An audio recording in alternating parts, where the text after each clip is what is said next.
कृष्ण हरे हरे, हरे राम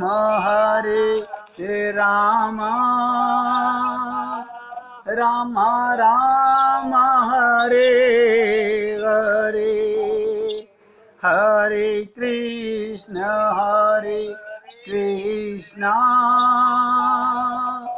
कृष्ण कृष्ण हरे हरे, हरे राम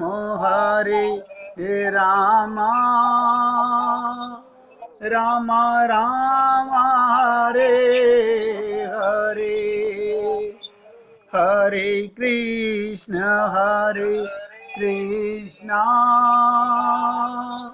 कृष्ण कृष्ण हरे हरे, हरे राम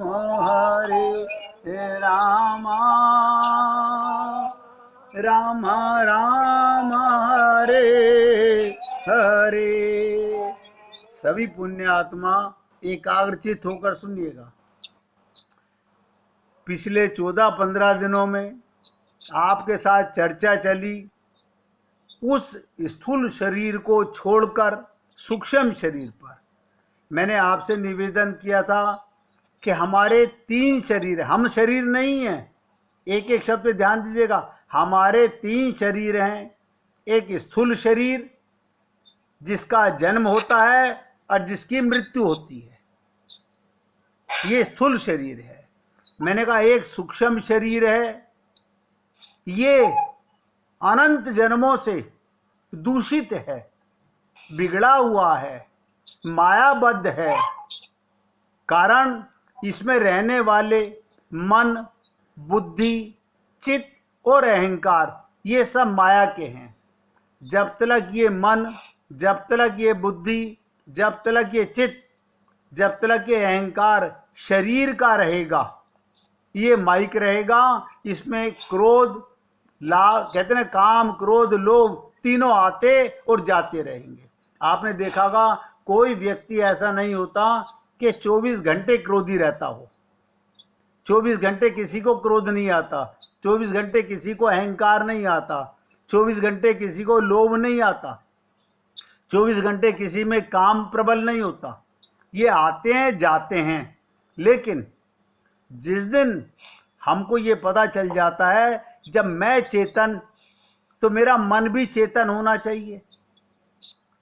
आत्मा का मन परमात्मा की तरफ, सब में भगवान की तरफ देख के। अब देखिएगा हमारे परिवार में, माता में, पिता में, हम पहले नहीं जानते थे कि ये भगवान के अंश हैं। पहले हम ये मानते थे कि हमारे माता पिता हैं, शरीर के रिश्तेदार। लेकिन परमात्मा उनमें हम मानते थे, उनके चरण छूते थे, लेकिन वो अनुभूति नहीं होती थी। आज तो घर के सामने कोई काम वाला आए, कोई आए, तो महसूस होता है कि देखो प्रभु कौन सी लीला कर रहे हैं। एक बार भगवान राम से पूछा गया, ध्यान से सुनिएगा, प्रभु राम से पूछा गया, प्रभु आपके अनुकूल कौन और प्रतिकूल कौन? अनुकूलता का मतलब समझते हैं, अब प्रतिकूलता का मतलब भी समझते हैं। भगवान ने कहा जो भी संसार में, एक एक शब्द ध्यान दीजिएगा, जो भी संसार में मेरा काम मान के करता है, मेरा एक बार भी नाम ना ले। भगवान ने कहा मेरा एक बार भी नाम ना ले, राम ना कहे, कृष्ण ना कहे, लेकिन मेरा मान के काम करता है, वो अनुकूल है।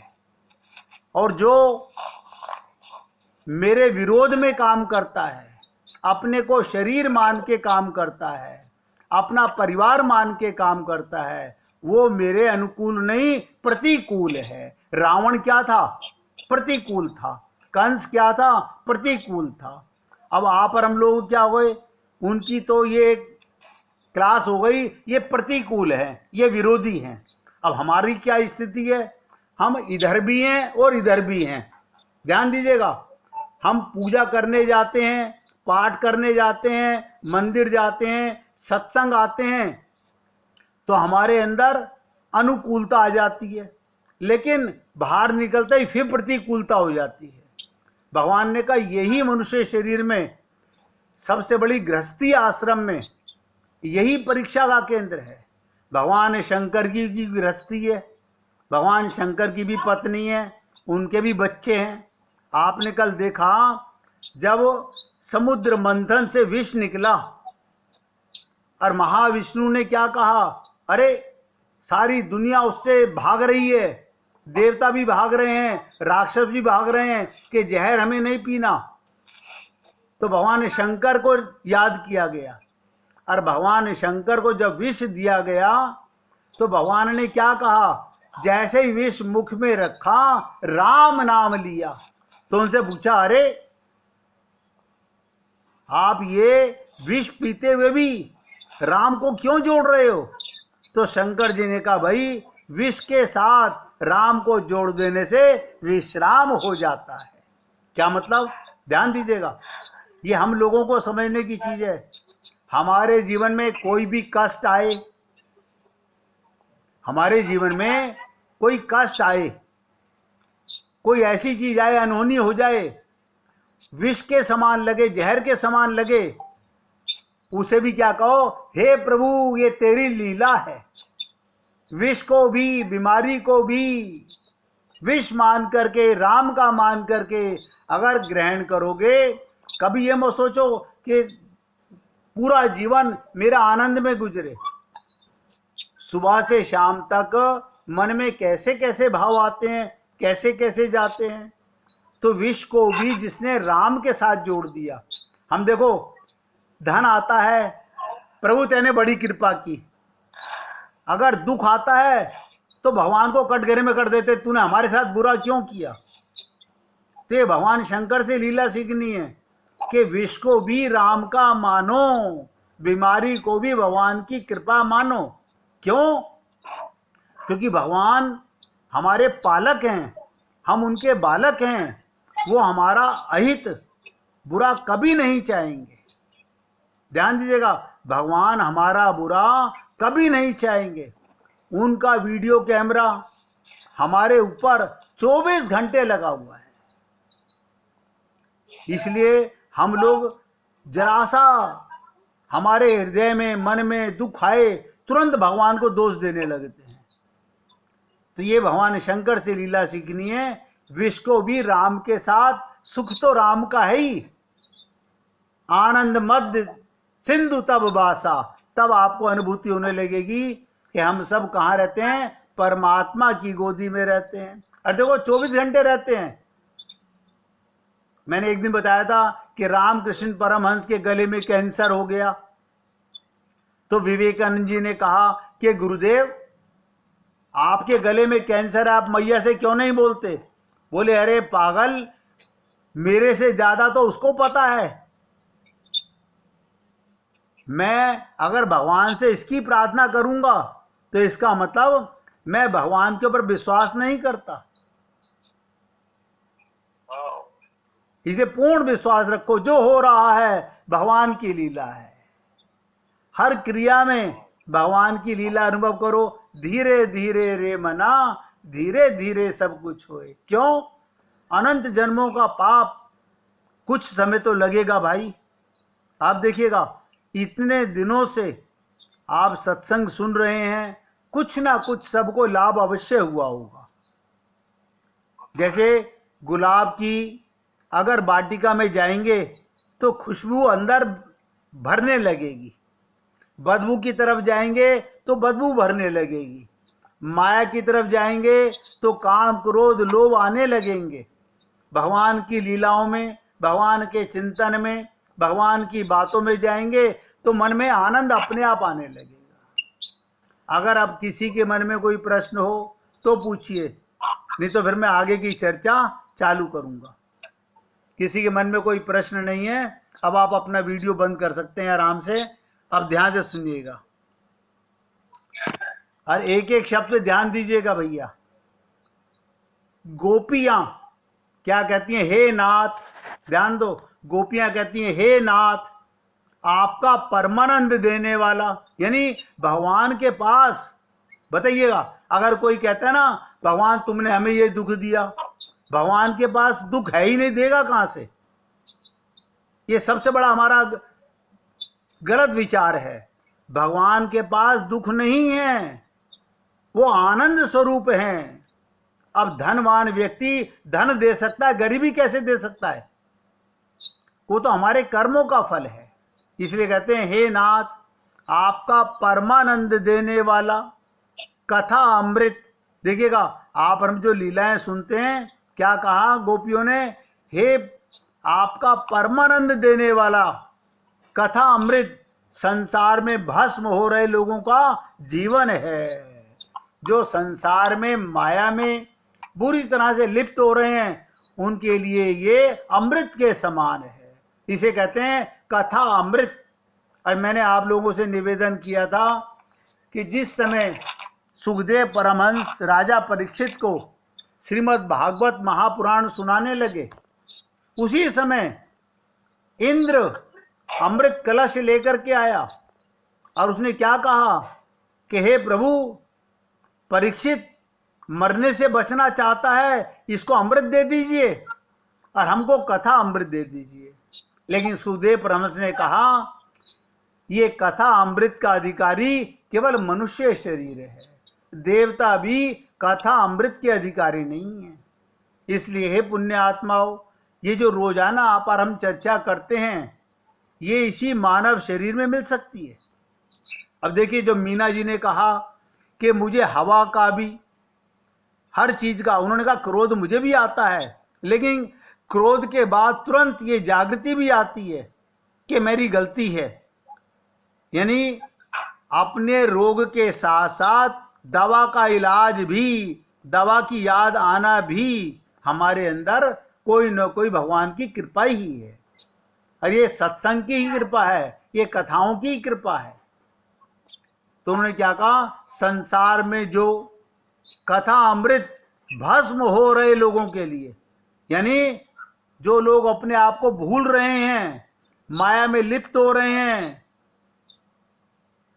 उनके लिए जीवन है। अब सोचिएगा, हमारा जीवन तो कथा अमृत है। कैसे मालूम पड़े? रसिक ज्ञानी कभी भी उसकी प्रशंसा करते हैं। सुन लेने मात्र से ही, ध्यान दीजिएगा, और सब अपने स्पीकर बंद कर लेना। मीना जी आपका खुला हुआ है, बहुत ध्यान से सुनो कि केवल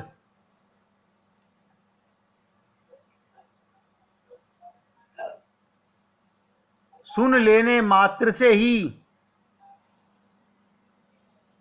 कहते हैं सुन लेने मात्र से ही कथा अमृत आनंद देता है। जैसे दवा खाने से शरीर के रोग मिट जाते हैं, ऐसे ही कथा सुनने से, बताइए वो किसको आनंद मिलता है? आपकी आत्मा को आनंद मिलता है, क्योंकि परमात्मा का अंश आत्मा। अब जैसे ही भगवान की लीला सुनता है तो आत्मा आनंद में हो जाती है। तो कहते हैं कथा अमृत आनंद देता है, कल्याण करता है। लक्ष्मी भी उसकी इच्छा करती हैं। लक्ष्मी भी, श्रोता और वक्ता, ध्यान दीजिएगा, श्रोता और वक्ता दोनों को लक्ष्मी की अलौकिक सिद्धि होती है। ये कथा अमृत सर्वत्र व्याप्त है और इसके भगवदीय श्री व्यास, श्री सुखदेव आदि इसका जगत में यशोगान करते हैं। वे महापुरुष अति उदार हैं। इस कथा अमृत का पृथ्वी पर जो गान करे, ध्यान दीजिएगा, ये कथा अमृत हम लोगों के पास संत महात्माओं की कृपा से आती है। वो महाज्ञानी हैं। गोपियों का प्रेम ऐसा अप्रतिम था कि कृष्ण कहीं भी हों, ध्यान दीजिएगा कि शब्द पे, भगवान कहीं भी हों, पर गोपियों को कृष्ण के दर्शन घर में होते थे। जिसे भगवान ने कहा, मोह को तू क्या ढूंढे रे बंदे, मैं तो तेरे पास रे। भगवान सदा आपके पास रहते हैं। आप अपने आंख बंद कीजिए, अपने अंतःकरण में झांकिए। आत्मा कहाँ? वहीं परमात्मा है। जहां आपको अपनी अनुभूति होगी, वही परमात्मा बैठा हुआ है। तो गोपियों को कृष्ण के दर्शन घर में होते हैं। कई लोगों को कथा में बैठे बैठे अपनी पत्नी के तिजोरी के दर्शन होते हैं। ध्यान दीजिएगा, सत्संग में बैठे बैठे भी परिवार के दर्शन होते रहते हैं। मानव की तिजोरी में जितना अनुसंधान है उतना परमात्मा में हो तो परमात्मा के दर्शन भी सरल हैं। कैसे समझें इस चीज को? उदाहरण से समझिएगा। अशोक जी आप भी अपना स्पीकर बंद कर लीजिए, और मीना जी आप भी स्पीकर बंद कर लीजिए।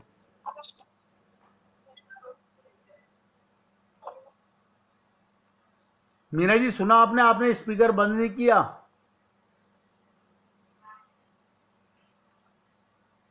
वृंदावन की, ध्यान दीजिएगा, वृंदावन की हिरनियां, अब देखो बात बताने जा रहा हूं बहुत गहरी। वृंदावन की हिरनियां श्री कृष्ण की बांसुरी से मुग्ध बन गईं। ये देखकर गोपियां हिरनियों को धन्य मानती हैं कि कमाल हो गया। ये गोपियां कहती हैं हम तो मनुष्य शरीर में हैं और ये पशु शरीर में हैं, ये भी भगवान की बांसुरी को सुनकर मुग्ध हो जाती हैं। भगवान कृष्ण की बांसुरी सुनकर गोपालक बनकर दौड़ती हैं, गो पागल बनकर के। देखिएगा गोपियां क्या है, पागल बन के भागती हैं। तो गोपियां सोचती हैं ये गैया, गाय भी अपने कान खड़े करके मुख पर उठा के दौड़ती हैं। तो गोपियों ने क्या सोचा, अरे ये गैया इतनी पागल बनकर दौड़ती हैं। तो गोपियां सोचती हैं ये गाय कितनी धन्य है, हम स्त्रियां होते हुए, ध्यान दो क्या कहती हैं गोपियां, हम स्त्रियां होते हुए उनके पीछे पागल बनकर नहीं दौड़ पाती। गोपियां का मतलब आत्मभाव, स्त्री भाव, पत्नी भाव नहीं भूली हैं अभी तक। जब जीव में, अब बहुत ध्यान से सुनिएगा, अब जो हम सबकी कमजोरी है तो वो सामने आ रही है। गोपियां कहती हैं जब जीव में स्त्री हूं या पुरुष हूं ऐसा भाव, ऐसा अनुभव करता है, तब उसका और प्रभु का मिलन नहीं होता। बहुत ध्यान से समझो। अगर मैं स्त्री हूं, अब स्त्री ये शरीर का पहचान है, पुरुष शरीर की पहचान है, और आत्मा, आत्मा की भगवान के अंश की पहचान है। आप कहेंगे ये शरीर माया का शरीर है। तो कोई भी जब जीव ये कहता है मैं स्त्री हूं या पुरुष हूं ऐसा अनुभव करता है, तब उसको और प्रभु का मिलन नहीं होता। गोपियों को कभी अभिमान नहीं था, कभी अभिमान नहीं था, पर जीवों को बोध देने के लिए ये सारी लीला गोपियां बता रही हैं।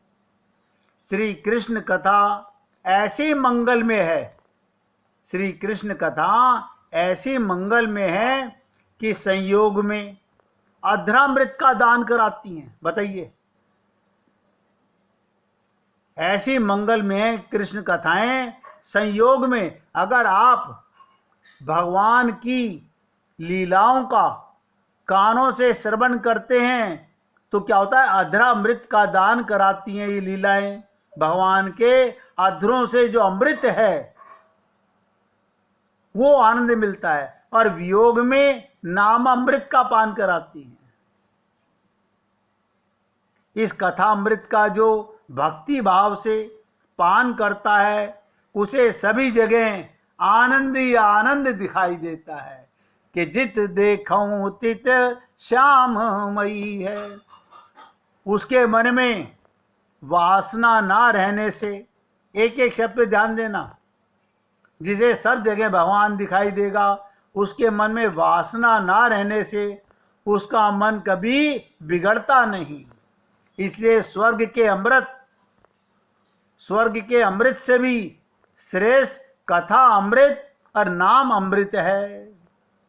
यदि हमारा कन्हैया, गोपियां क्या कहती हैं, यदि हमारा कन्हैया सुखी होता हो तो हम चरण रज देकर उन्हें ठीक कर दे। बताइए, यानी भगवान को अपने चरण की रज गोपियां देने को तैयार हैं भगवान के सुख के लिए। वो ठीक हो गए। इस प्रकार गोपियों के सच्चे प्रेम की परीक्षा हुई। अब देखिएगा, सुख और दुख ये मन के धर्म हैं। हमारे मन के दो धर्म हैं, सुख और दुख। अधिकतर संसार के लोग अज्ञान से दुखी हैं। समझ में सुख और अज्ञान में दुख है। समझ में सुख और अज्ञान में दुख है। अज्ञान से ही बैर और वासना जागृत होती है। एक एक शब्द ध्यान दीजिएगा। अज्ञान से ही दुश्मनी और वासना जागृत होती है। मानव को कोई दुख नहीं देता। दुख तो मानव के कर्मों का फल है। कोई किसी को सुख नहीं देता और ना ही कोई किसी को दुख देता है। संसार कर्म भूमि है। एक एक शब्द पे ध्यान देना। संसार कर्म भूमि है और किए गए कर्मों का फल भोगने के लिए ये जन्म मिला है। जो कर्म हम पहले कर आए हैं, जो हमारी कर्म भूमि में लिखे हुए कर्मों का फल भोगने ये जन्म मिला है। करेले का बीज बोएं, आम की आशा रखें, यह अनुचित है। मानव को अपना बोया हुआ काटना पड़ता है। याद रखें, इस जगत में कोई किसी को कुछ नहीं देता, ना कुछ बिगाड़ता है। इसलिए हे पुण्य आत्माओं, कथा अमृत और नामामृत का सहारा लेकर के हमें जीवन के उस अमिट भगवत प्राप्ति की ओर बढ़ना चाहिए। अब 1 मिनट कीर्तन करेंगे, उसके बाद आगे चलेंगे।